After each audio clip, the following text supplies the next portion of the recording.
Semua anak yang baru lahir perlu diterima dan disayangi. Peraturan dalam rumah itu akan otomatis anak itu ngerti. Makin dia dewasa, dia tahu, oh papa maunya begini, mama maunya begitu.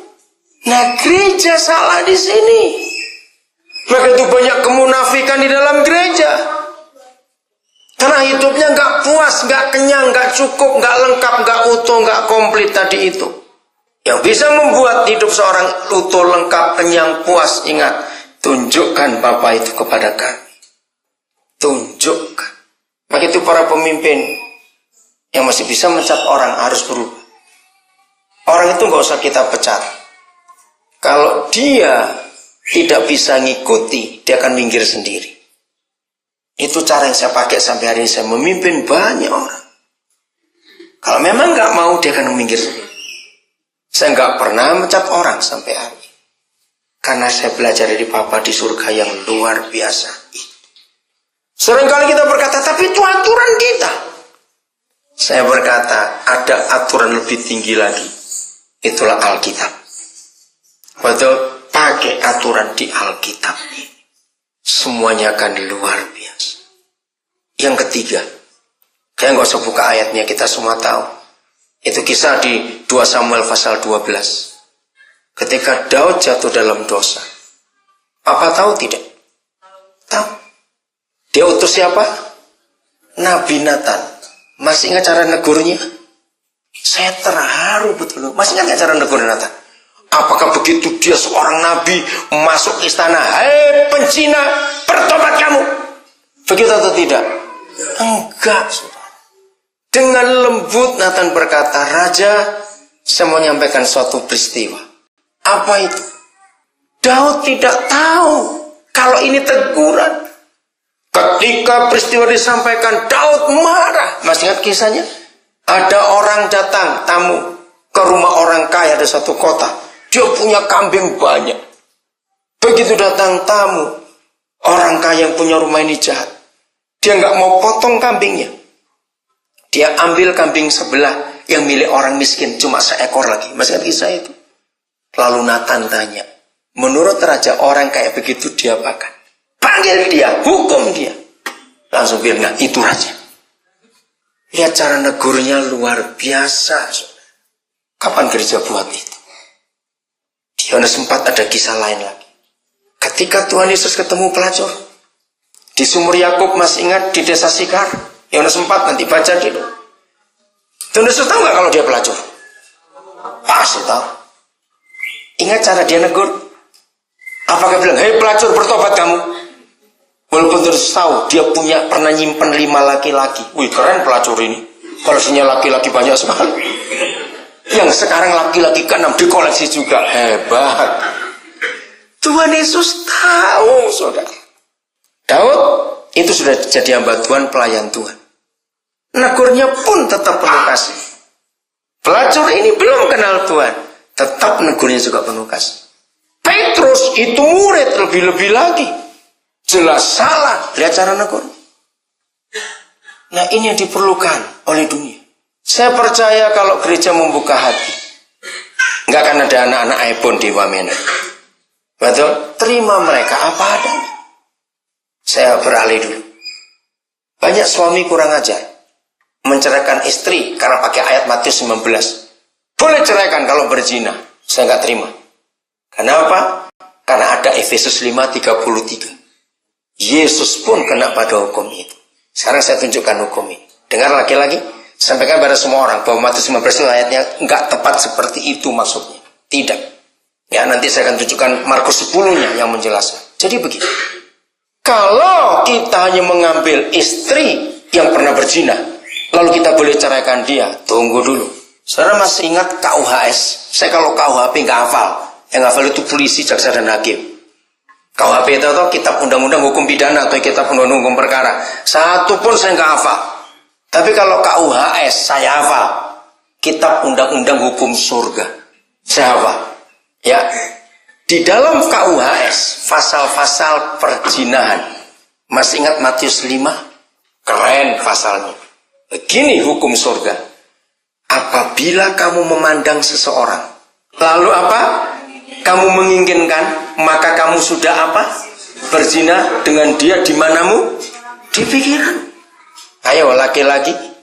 Gara-gara ayat itu saya pernah doa, Tuhan itu buat mata saya buta. Ini kurang ajar sebab pendeta aja bisa kurang ajar. Ayo jujur. Kalau pakai KUHS itu, ada nggak suami nggak pernah berzina? Kenapa istri nggak boleh ceraikan kita kalau kita pernah berzina? Ngerti saudara? Jadi pakailah KUHS bukan KUHP. Di dalam KUHP tentang pembunuhan hebat sekali. 1 Yohanes 3 ayat 15. Di dalam KUHP pembunuhan itu ada banyak pasalnya. Pembunuhan berencana, pembunuhan satu orang, pelakunya pembunuhan rame-rame, pembunuhan tidak disengaja, banyak kasusnya, pakai senjata apa macam-macam. Kalau KUHS cuma satu, nggak banyak-banyak. KUHS berkata, barang siapa membenci saudaranya, dia seorang pembunuh manusia. Ayo jujur, siapa selama hidup nggak pernah benci? Ayo. Ada orang pernah ngotot gini, Pak Daniel saya tuh nggak pernah benci, sungguh. Tapi saya malas ketemu. Goblok sama itu. Catat itu baik-baik. Nggak pernah benci tapi malas ketemu. Apanya itu? Betul, maka itu yang masih malas ketemu orang lain jadi pembunuh manusia. Dan lihat pasal itu, tidak ada hidup yang kekal bagi siapa? Pembunuh manusia. Berarti kemana? Ke neraka. Jangan main-main. Maka itu apa-apa pakai KUHS. Apa tadi artinya?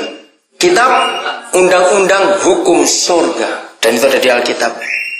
Sempurna undang-undang ini. Katakan amin. Ini firman yang luar biasa. Jadi suami kita tetap gak boleh ceraikan istri kita walaupun dia ketahuan berzina. Karena kita juga sering berzina tanpa ketahuan. Baik yang dengan mata, yang gak ketahuan. Ayo. Ngerti kata-kata ini saudara? Maka itu hukum ini luar biasa. Hukum kasih, hukum penerimaan. Lagi sekali, saya tanyain, maaf, siapa yang pertama kali dengar kebenaran seperti ini? Berapa lama saudara jadi Kristen? Kenapa nggak pernah dengar khotbah seperti ini?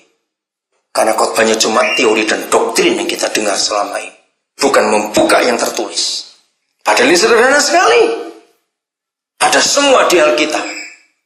Inilah kekurangan kita sebagai gereja. Tidak membukakan firman secara benar. Ayo kita mulai menghormati dia. Dia itu papa yang baik. Salah pasti hukum, betul. Kalau 3:25 mencatat, coba ditunjukkan. Papa kita nggak pernah pandang muka orang. Siapa salah pasti akan dihukum. Terima akibatnya. Tapi kasihnya itu luar biasa. Klimaks daripada Kolose 3:25. Siapa yang menanggung hukuman kita semua? Paskah Yesus yang tanggung. Ditimpakan kepada anaknya sendiri. Supaya keadilan itu nyata. Maka para pemimpin yang benar, jadilah seorang ayah. Ayah nggak pernah pecat anaknya. Saudara, ayo kita pakai itu dalam hidup. Supaya dunia ini sembuh. Dunia mengalami pemulihan yang luar biasa. Kita ingat, mengapa orang-orang berdosa? Kita lihat ayatnya dulu. Lukas 15 ayat 1. Saya kagum pada firman itu, saudara. Mengapa orang-orang berdosa dan para pemungut cukai? Ayo baca dulu sama-sama. Lukas 15 ayat 1. 1, 2, 3. Para pemungut cukai dan orang-orang berdosa biasanya kemana? Datang kepada Yesus untuk apa? Mendengarkan dia. Saya senang pada kata itu. Apa kata lain biasanya? Seringkali, terus, selalu, kerap, rutin, ya, terus menerus. Dengan Lukas 15, gereja harus mengambil pola itu. Jadi menurut Lukas 15, ini ukuran gereja yang benar. Catat ya. Gereja yang benar itu nggak dilihat dari gedungnya jelek atau bagus, menaranya tinggi atau pendek, pendetanya STH atau MTH, tidak alat musiknya buatan mana, tidak. Menurut Lukas 15, gereja yang benar adalah kalau yang biasa hadir mendengar khotbah itu anak-anak iPhone, pemabuk, penjudi, pemerkosa, penjahat-penjahat itu. Katakan amin.